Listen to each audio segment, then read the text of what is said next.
My day started with breakfast at Antico Caffè San Marco, one of the oldest historical cafes in the city. This cafe is a living piece of history. Established in 1914, this iconic spot has been a meeting place for writers, intellectuals, and artists for over a century. Many of them were or became famous, including novelist James Joyce, who lived in Trieste for a time and loved the city. Walking through the doors of Antico Caffè San Marco really felt like stepping back in time, with its elegant Liberty-style interiors, vintage furniture, intricate ceiling decorations, and paintings of masks. Today it remains a vibrant cultural hub and a wonderful cafe. You cannot find such cafes very often. It preserves its original beauty, and it's amazing to be able to have a croissant and a cappuccino in such a place. By the way, this place sells books as well and is also a restaurant, but I had big plans for the day, so I headed to my next destination.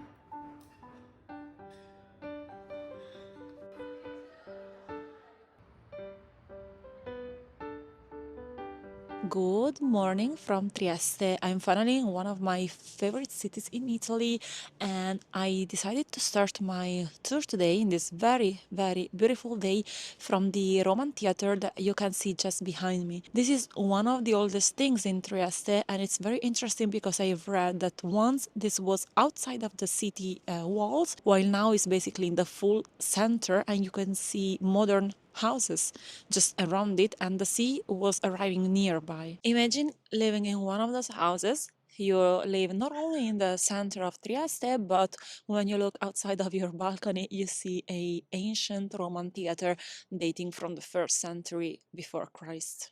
Wow. According to different resources, the stairs of the theater were able to host up to 6,000 people, so it was huge, really. This theater is just at the beginning of the San Giusto Hill.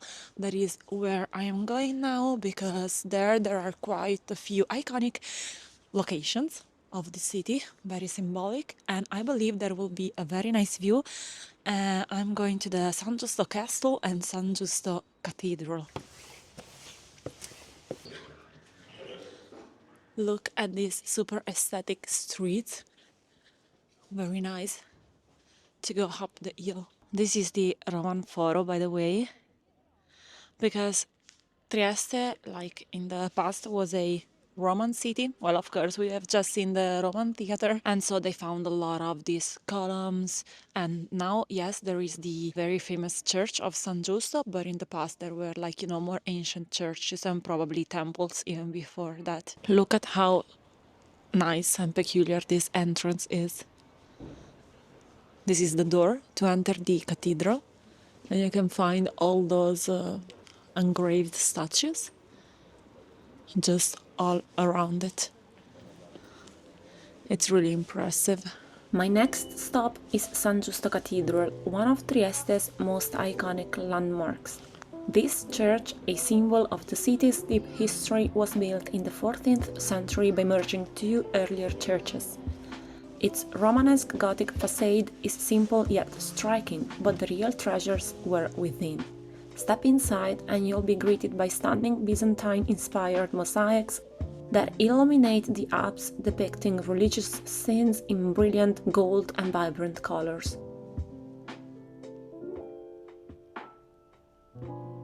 Outside, what I really loved, the San Giusto Castle and the panoramic views of Trieste and the Adriatic Sea make the hilltop location even more remarkable.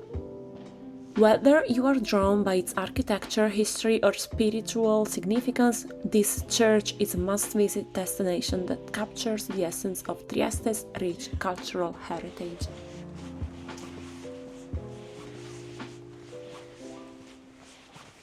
I am at the San Giusto Castle right now, and I'm looking for a panoramic viewpoint. The entry ticket is €6 for adults, and I'm so happy that I got this amazing beautiful sunny day. This is definitely one of the reasons why I wanted to come and visit the San Giusto Castle, because I've read that there is a beautiful panorama, and indeed it's true. I hope you can see not only the sea, I know that you see the sea, but you can also see the mountains, and like it's so beautiful. Like just here behind me there is the whole city. I love the city so much. I'm sad I just got to stay here this full day, but at the same time I'm super happy because the sign is shining a lot. There is also a couple of museums and exhibitions that are included in the price. So I was just there a few minutes ago. I really recommend coming to the San Giusto Castle because, as you can see, I'm now able to go all around the walls of the castle, and the panorama is so nice. And that's, by the way, the church when I was a few seconds ago for you. San Giusto Castle is a must-see when you're in Trieste, and trust me, it's not just about the history. Built in the 15th century, this place feels like stepping into a medieval fortress with its thick stone walls and ancient charm. Climbing up to the top of the castle, you're rewarded with breathtaking views of the city, the Adriatic Sea, and even the surrounding countryside. It's the perfect spot to take some photos or just take a moment to soak it all in. San Giusto Castle isn't just a piece of history, it's an experience that gives you a whole new perspective on Trieste. I just finished the visit of the castle. It's very beautiful, but now I'm kind of in a hurry to see the main square of Trieste, Piazza Unità d'Italia. It's the largest European square that faces the sea directly, so it's super important and especially super beautiful. I don't know if you have the same, but I wanted to come here earlier because I want to see a lot of things today and I want to show you a lot of things. But because I was at the castle and I paid the ticket and there were a few exhibitions, I just wanted to visit everything, right? Because I had the ticket. But yeah, okay, now it's 12:30, so I have, I think, only 3-4 hours of daylight, and there is really a lot of things that I want to see, but I'm finally in Piazza Unità d'Italia. Let's take a moment to appreciate the beauty of this square and all the buildings around it. And by the way, the municipality lamps, I don't know how they are called exactly, they have music. So they create a super nice Christmassy atmosphere, and especially in the evening. They didn't put here the Christmas markets though, and to be honest, I think it's very wise because the square is beautiful, and if you put the Christmas markets, there will be a lot of mess in the square, and the attention will go, let's say, from the buildings to the markets. They are just nearby, but in another location.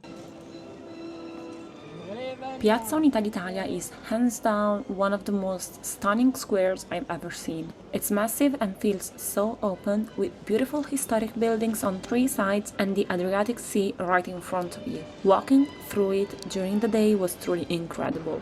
It's the perfect spot to grab a coffee, people watch, and take in the vibe of Trieste. This is the Girls of Trieste, Ragazze di Trieste. I think it's super peculiar as a statue.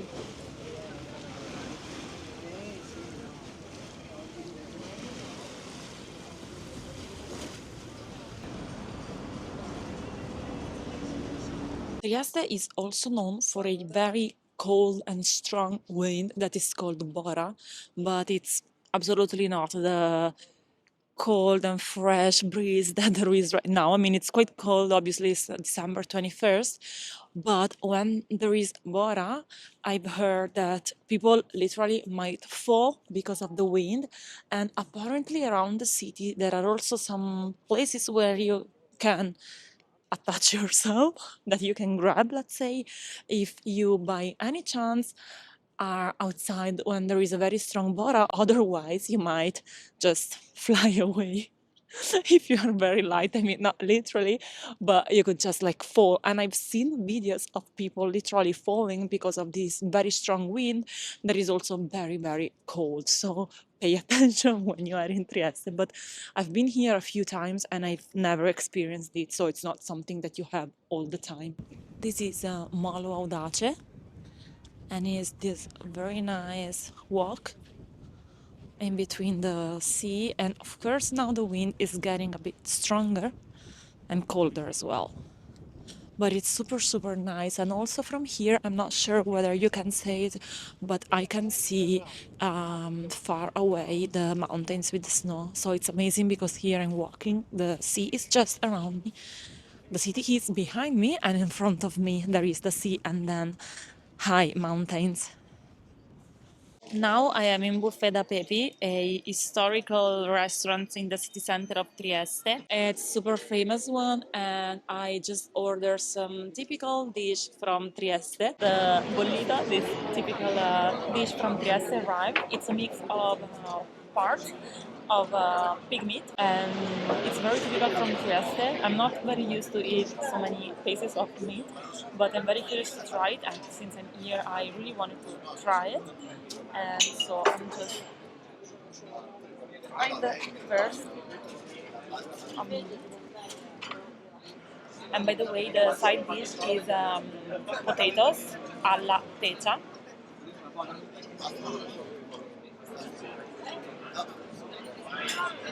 I'm super curious to try this one.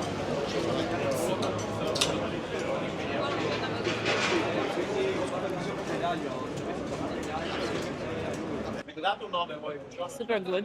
The interesting thing about the food in Trieste is that some of it, not all of it, it's not typical Italian food. It's not a kind of food that you will find elsewhere in Italy.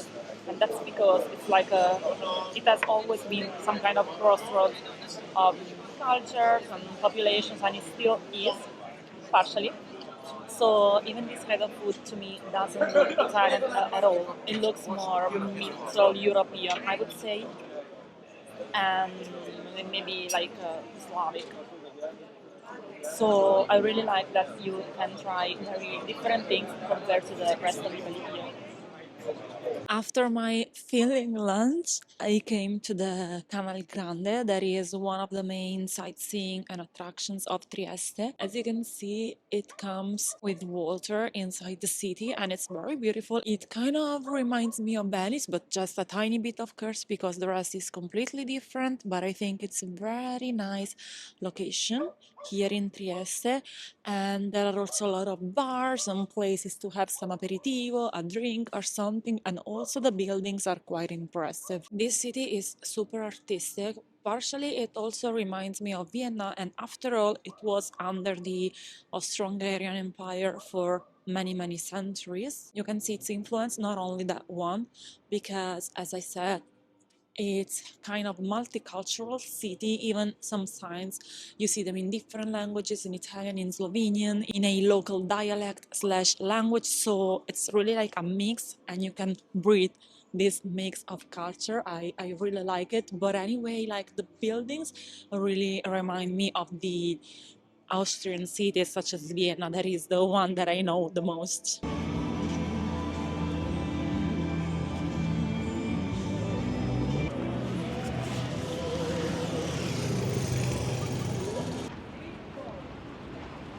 It's not a proper day in Trieste if you don't go to the Miramare Castle. Beautiful, beautiful castle in an amazing location just on the sea. I'm not there yet. For some reason, I took the bus, and I have to admit, I was not checking my phone as I do all the time when I have to go to a location. So at a certain point, I asked the bus driver, where is the stop for the Miramare Castle? And he said, the next one, or so I understood. So I got off, and it was not the correct one. I mean, it's not far away, but now I have to walk a little bit.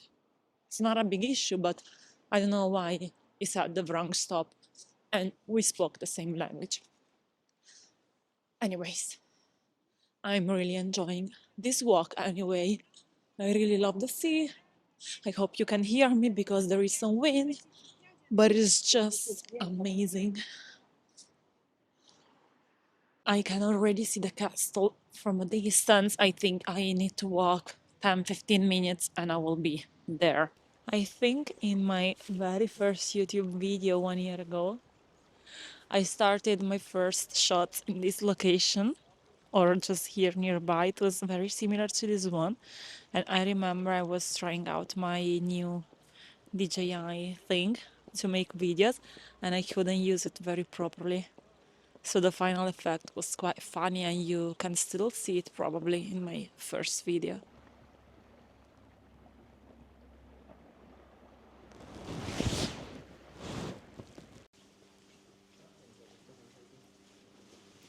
I arrived in Miramare Castle. I really love this castle. One of the reasons why I absolutely love this place is not only the castle itself, but the huge and amazing park that is all around it, which I am now gonna visit. If there's one place in Trieste that feels like a dream, it's Miramare Castle. But it's not just the castle itself, it's the park that truly steals the show. Over 20 hectares of perfectly curated greenery, paths, and hidden viewpoints make it feel like you've stepped into another world. And then, of course, that's the castle itself, standing proudly over the Adriatic Sea. It's a spot that invites you to slow down and just take it all in.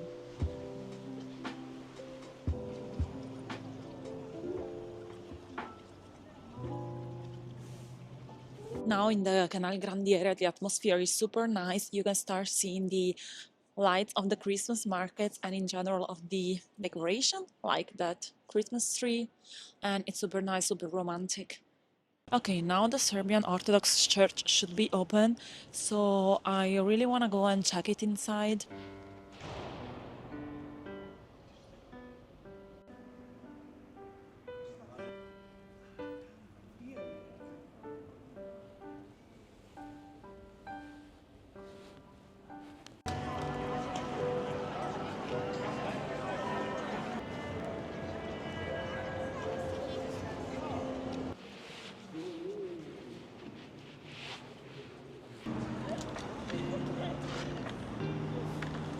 If I was living in this city, I think I'd come here every day.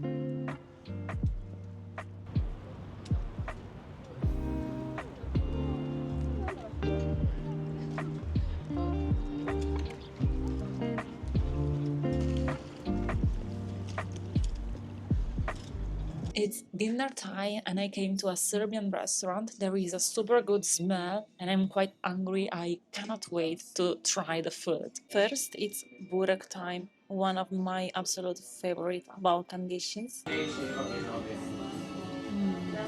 Oh my god.